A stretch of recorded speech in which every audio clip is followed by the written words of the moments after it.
This is my first use case for combining OpenClaw and Cursor to create an automation magic.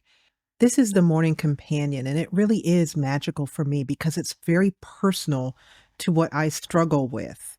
This comes in every day at noon, and it helps me with the one thing that's most challenging, which is getting started, basically inertia. I wanted something that was deeply personal to what I was currently working through or I had recently accomplished. Here is what it looks like in Telegram on my phone. The first part of this is a greeting, and the second part is the quote.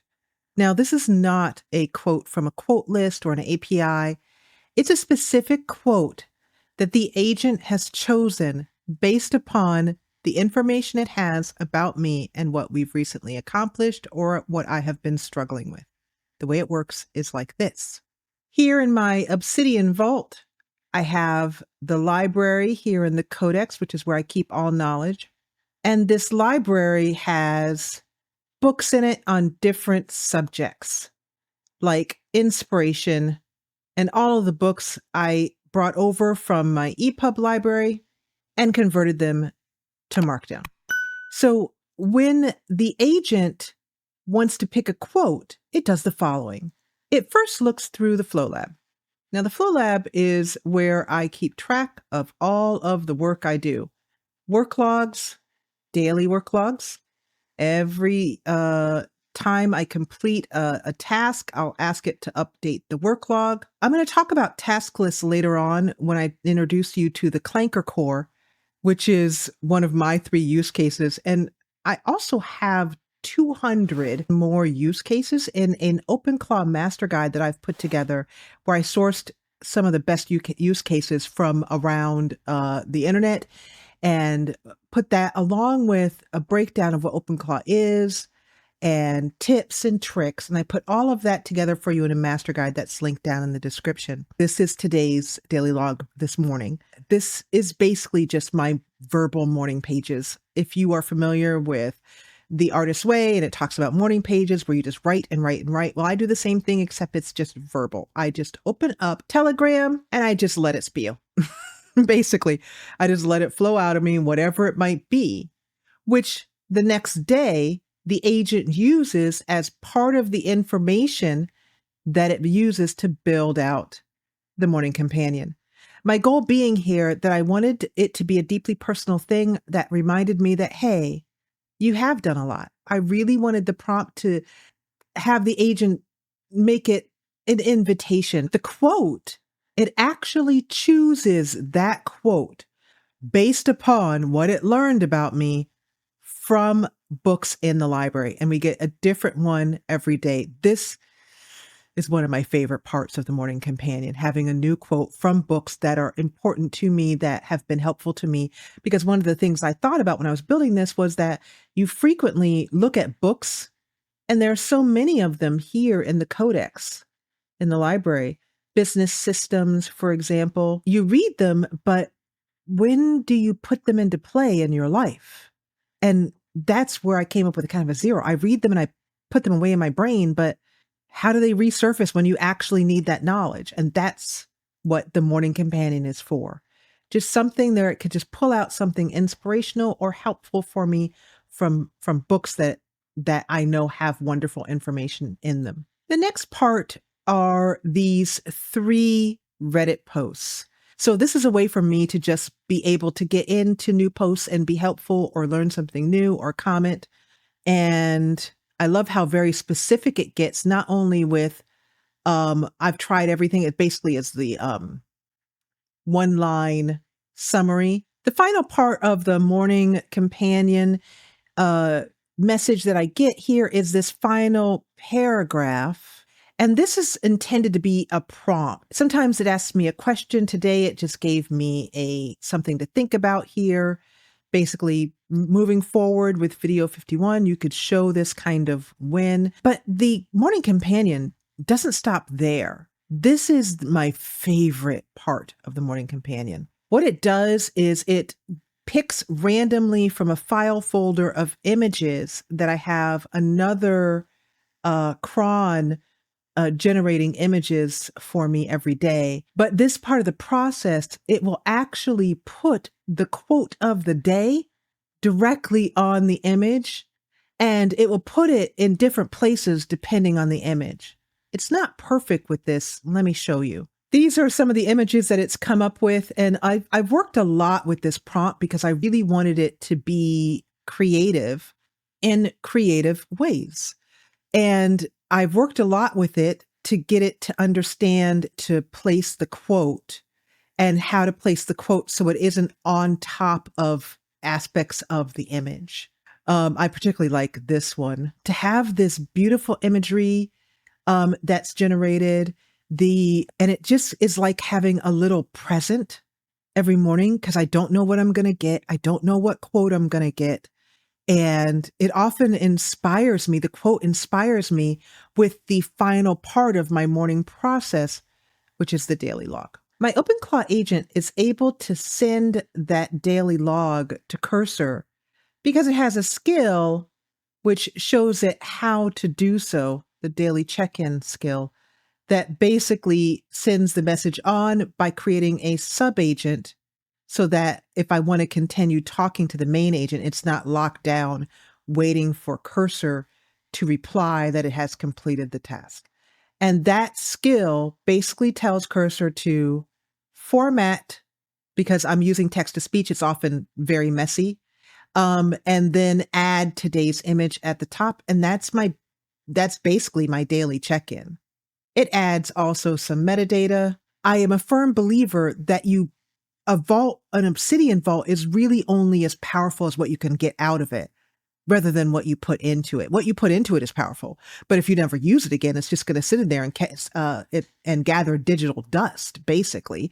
So I wanted to find a way to take all of this wonderful knowledge about what I've done, this history, with all of these work logs that go back for so many months, and all of these summaries that go back, and actually make them useful to me in helping me overcome one of my daily challenges, which is inertia. My second use case is the 11 a.m. health check. I think the best way to tell you how helpful the 11 a.m. health check is, how powerful it is with a knock-knock joke. Could you tell the OpenClaw agent a knock-knock joke? Start out with knock-knock, and don't forget to make it absolutely hilarious. Better be good. Get it? It fell for it. It fell for the recursion joke. It played out perfectly.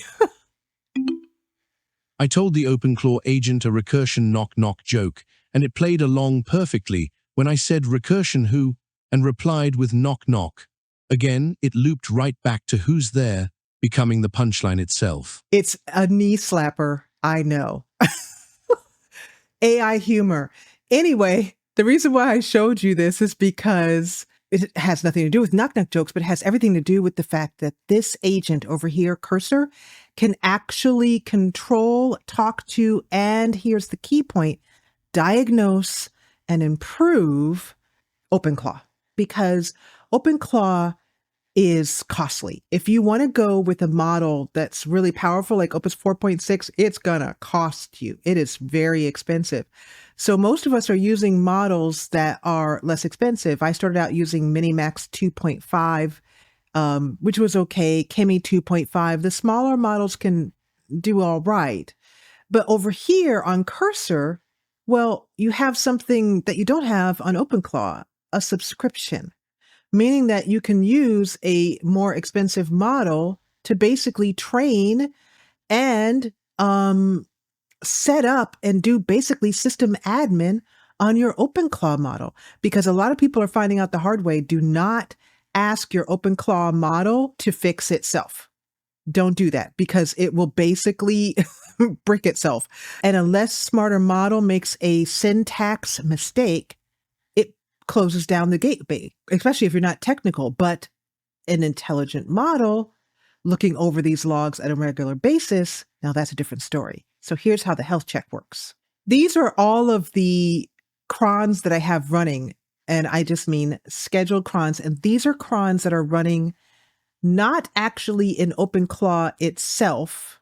I'm actually running this in these crons in Linux because I want them to be accessed by Cursor for two reasons. More powerful models, but more importantly, is for all tasks, whether they're harder or simpler, an auto model, which is basically free. So all of these tasks are running on mostly free models. At 4 a.m., the agent runs through the memory of that day. The 5 a.m. error analysis is the same thing. It scans the logs. And the first time I ran this, it found all of these errors and numerous other errors that would have been slowing things down and just needed to be cleaned up. For example, setting the correct heap size. But at 11 a.m., it sends me a report with the results of the memory maintenance, the error analysis, but also every 6 hours, the agent training is running. And it began to notice every time it ran, it got better at noticing what the agent was doing wrong. And it would observe those issues, decide on the root cause or look for the root cause, and then update the documents to teach the model basically to stop doing that. So what I get at about 2 minutes after 11, because it takes that long for the agent to run the prompt. All systems are operational, which sounds so Star Trek-y. All systems operational, sir.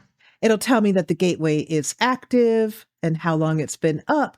And it will also tell me when the OpenClaw agent attempted to run commands, it is not allowed to run. Okay, my final use case, it's a tie between this and the Morning Companion as to which one I love more. I don't think I can choose because they're both so helpful. This one is about tasks. This is Task Notes, which is this fantastic plugin. I love this plugin because it is so wonderful for automating an agentic workflow, because agents basically need, well, a task to follow. And Task Notes allows you to do that right in your Obsidian Vault, one.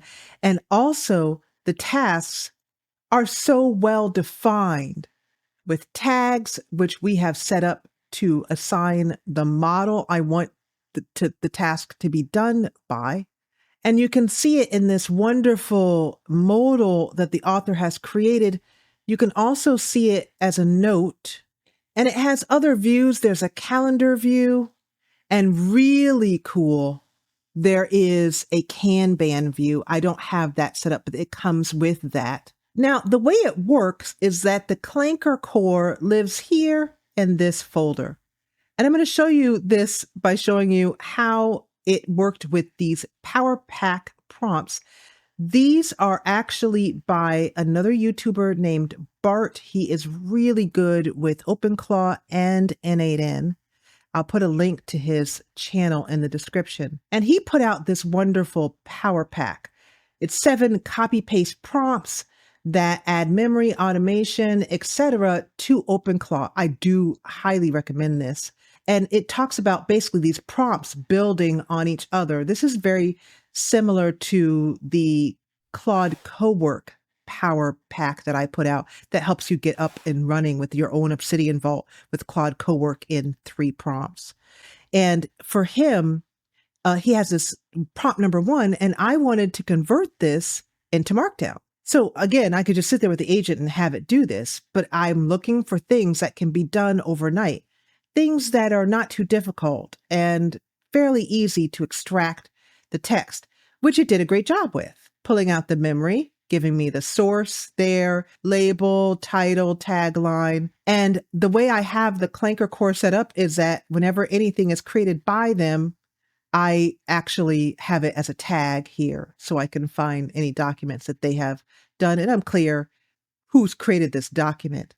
So I have all of these prompts here, and that was one use case. But I also have it doing video research where it can actually pull in not just signifying the model that it uses, but when I open the note over here, you'll see that there's a space here for required MCPs because the agent can actually call an MCP.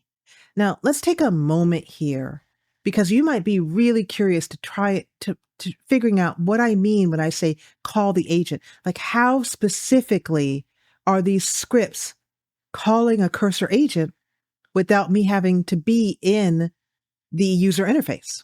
This is the secret. It's the cursor command line interface. I'm starting to use command line interfaces more and more because I'm recognizing their power. And their power basically boils down to this. It is a command line where you put in a command and cool things happen. That's basically it. And the key point is that you can run it headless. What that basically means is no user interface, which means this is perfect for an agent to run on its own. So when the cron calls a skill, reads the information on how to run, picks a task based upon requirements set up in the prompt, claims that task, reads it, executes it, documents it, completes it, and reports. That's it, really. And if it requires something like YouTube research, it knows that it can call a required MCP to use an API like Gmail or Calendar, or do web search with Tavily, or more important, do things with my YouTube channel or my YouTube analytics. I can run a task that runs every Friday that gives me an analytics report on YouTube and how I'm doing based upon my goals. Or I could ask it to update old video descriptions with new product links and do that all automatically. And that's how the Clanker core is running overnight. Now, this is not a perfect situation. There are mistakes. You have to be extremely clear in the steps you want it to take. And that's where the skill comes in, the task notes skill. So basically on repeatable work, you spend a lot of time up front really clarifying very carefully what you want the skill itself, when it runs the skill, what you want the agent to do. When you're running things overnight, you'll need to have logs because that's how the health check is able to tell you in the morning at 11 a.m. that things are going well or didn't go well. Logs are important, but logs also can really add up in your vault. So it's important to do a cleanup and include in the script something that keeps logs for a certain amount of days, depending on how much information you want to have about whatever process it is that the log is for. I'm looking at today's quote. It was hands down a vote for thriving and a vote against a soul-sucking existence. And that's really what this is all about for me. I'm automating away the soul-sucking existence parts of my life so that I can thrive. And OpenClaw and Cursor are, I'm just going to be point blank, they are a dream team working together. If you'd like some more OpenClaw tips, I did a bunch more in this video, which is on screen right now.